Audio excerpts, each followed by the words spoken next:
हरे कृष्णा। आप सभी का दिन शुभ और मंगलमय हो। भगवान श्री कृष्ण की कृपा आप सभी भक्तजनों पर सदा सर्वदा बनी रहे। आज सुनिए भाद्रपद मास श्रीमद् भागवत कथा अध्याय 21 और 22। आगे की कथा में सूत जी कहते हैं, स्वजनों से मिलने और पुण्य श्लोक भगवान श्री कृष्ण अब क्या करना चाहते हैं, यह जानने के लिए अर्जुन द्वारिका गए हुए थे। कई महीने बीत जाने पर भी अर्जुन वहां से लौटकर नहीं आए। धर्मराज युधिष्ठिर को बड़े भयंकर अपशगुन दिखने लगे। उन्होंने देखा काल की गति बड़ी विकट हो गई है। जिस समय जो ऋतु होनी चाहिए उस समय वह नहीं होती और उनकी क्रियाएं भी उल्टी ही होती हैं। लोग बड़े क्रोधी, लोभी और असत्य परायण हो गए हैं।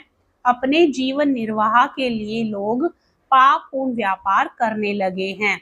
सारा व्यवहार कपट से भरा हुआ होता है। यहाँ तक कि मित्रता में भी छल मिला रहता है। माता पिता, सगे संबंधी, भाई और पति पत्नी में भी झगड़ा टटा रहने लगा है। कलिकाल के आ जाने से लोगों का स्वभाव ही लोभ, दंभ आदि से, अधर्म से अभिभूत हो गया है और प्रकृति में अत्यंत अरिष्ट सूचक अपशगुन होने लगे हैं। यह सब देखकर युधिष्ठिर ने अपने छोटे भाई भीमसेन से कहा।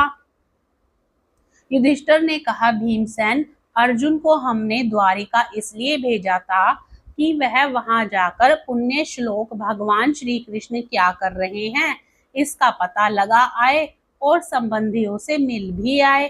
तब से 7 महीने बीत गए किंतु तुम्हारे छोटे भाई अब तक नहीं लौट रहे हैं। मैं ठीक ठीक यह नहीं समझ पाता हूँ कि उनके न आने का कारण क्या है। कहीं देवर्षि नारद के द्वारा बतलाया हुआ वह समय तो नहीं आ पहुंचा है जिसमें भगवान श्री कृष्ण अपनी लीला विग्रह का संवरण करना चाहते हैं। उन्हीं भगवान की कृपा से हमें यह संपत्ति, राज्य, स्त्री, प्राण, कुल, संतान, शत्रुओं पर विजय और स्वर्ग आदि लोकों का अधिकार प्राप्त हुआ है। भीमसेन, तुम तो मनुष्यों में व्याघ्र के समान बलवान हो। देखो तो सही, आकाश में उल्कापात आदि, पृथ्वी में भूकंप आदि और शरीर में रोग आदि कितने भयंकर अपशगुन हो रहे हैं। इनसे इस बात की सूचना मिलती है कि शीघ्र ही हमारी बुद्धि को मोह में डालने वाला कोई उत्पात होने वाला है।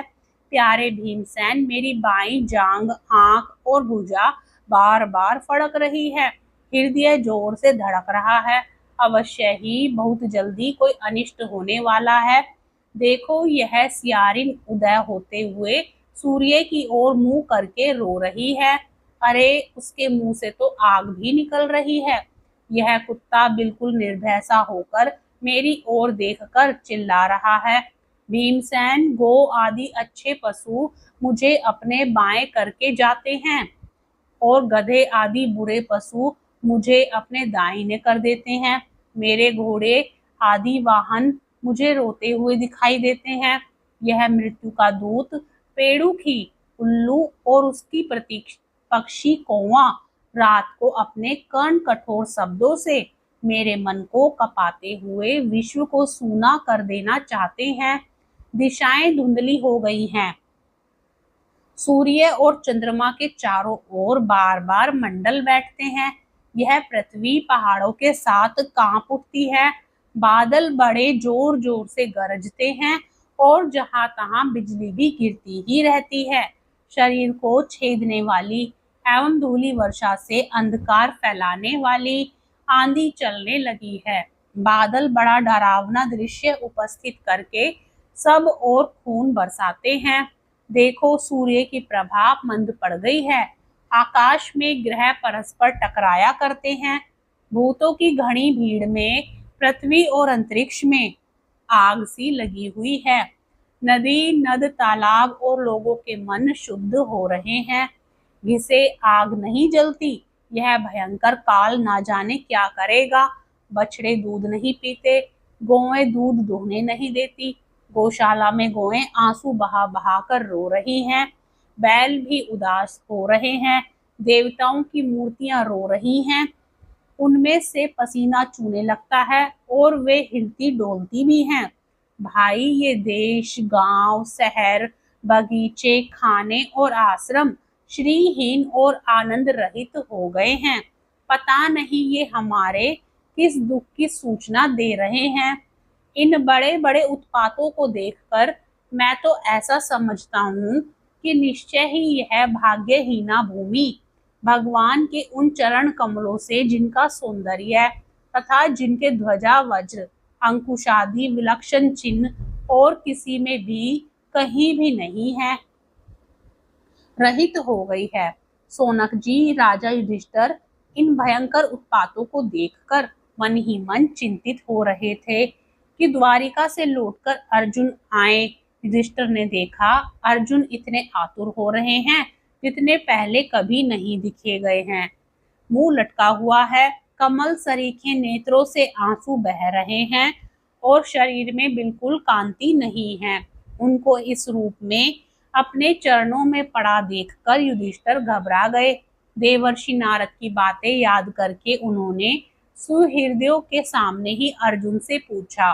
युधिष्ठिर ने कहा, भाई, द्वारिकापुरी में हमारे स्वजन संबंधी मधु, बोध, दाशर, आहार, सात्वत, अंधक और वृषणीवंशी यादव कुशल से तो हैं। हमारे माननीय नाना सूरसेन जी प्रसन्न है। अपने छोटे भाई सहित मामा वसुदेव जी तो कुशल पूर्वक है। उनकी पत्नियां हमारी मामी देवकी आदि सातों बहनें अपने पुत्रों और बहुओं के साथ आनंद से तो हैं।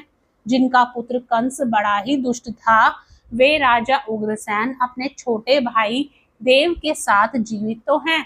ना कि हृदिक उनके पुत्र कृतवर्मा, अक्रूर, जयंत, गद, सारण तथा शत्रुजीत आदि यादव वीर शकुशल है ना।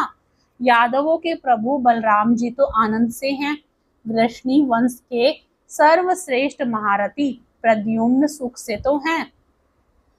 युद्ध में बड़ी फुर्ती दिखाने वाले भगवान अनिरुद्ध आनंद से है ना। सुषेण, चारुदेशेन, जामवंती नंदन, सांब और अपने पुत्रों के सहित ऋषभ आदि भगवान श्री कृष्ण के अन्य सब पुत्र भी प्रसन्न है ना। भगवान श्री कृष्ण के सेवक ऋतुदेव, उद्धव आदि और दूसरे सुनंद, नंद आदि प्रधान यदुवंशी जो भगवान श्री कृष्ण और बलराम के बाहुबल से सुरक्षित हैं, सब के सब सकुशल है ना। हमसे अत्यंत प्रेम करने वाले वे लोग कभी हमारा कुशल मंगल भी पूछते हैं। भक्त वत्सल ब्राह्मण भक्त भगवान श्री कृष्ण अपने स्वजनों के साथ द्वारिका की सुधर्मा सभा में सुख पूर्वक विराजते हैं ना। वे आदि पुरुष बलराम जी के साथ संसार के परम मंगल, परम कल्याण और उन्नति के लिए यदुवंश रूप क्षीर सागर में विराजमान हैं।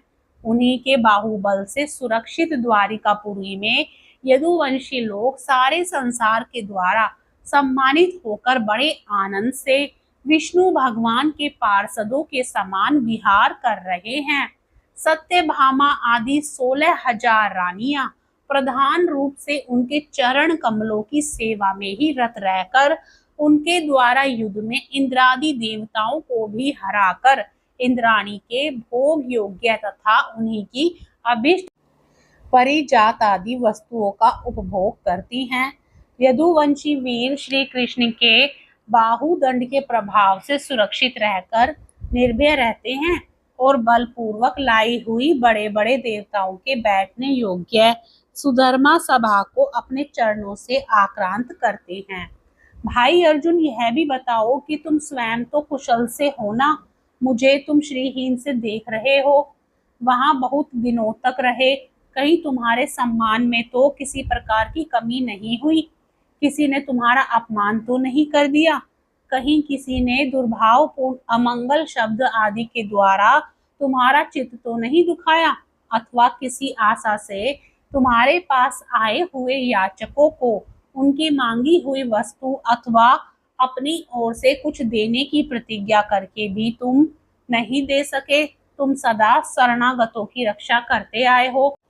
कहीं किसी भी ब्राह्मण, बालक, गौ, बूढ़े, रोगी, अबला अथवा अन्य किसी प्राणी का जो तुम्हारी शरण में आया हो, तुमने त्याग तो नहीं कर दिया? कहीं तुमने अगम्य स्त्री से समागम तो नहीं किया अथवा गमन करने योग्य स्त्री के साथ असत्कार पूर्वक समागम तो नहीं किया? कहीं मार्ग में अपने से छोटे अथवा बराबरी वालों से हार तो नहीं गए? अथवा भोजन कराने योग्य बालकों और बूढ़ों को छोड़कर तुमने अकेले ही भोजन तो नहीं कर लिया?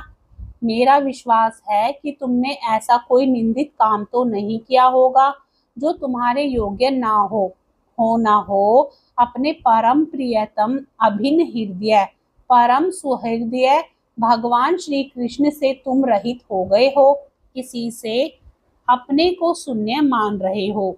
इसके सिवा दूसरा कोई कारण नहीं हो सकता जिससे तुमको इतनी मानसिक पीड़ा हो। सूत जी कहते हैं, भगवान श्री कृष्ण के प्यारे सखा अर्जुन एक तो पहले ही श्री कृष्ण के विरह से कृश हो रहे थे। उस पर राजा युधिष्ठिर ने उनकी विषादग्रस्त मुद्रा देखकर उसके विषय में कई प्रकार की आशंकाएं करते हुए प्रश्नों की झड़ी लगा दी। शोक से अर्जुन का मुख और हृदय कमल सूख गया था, चेहरा फीका पड़ गया था। वे उन्हीं भगवान श्री कृष्ण के ध्यान में ऐसे डूब रहे थे कि बड़े भाई के प्रश्नों का कुछ भी उत्तर नहीं दे सके।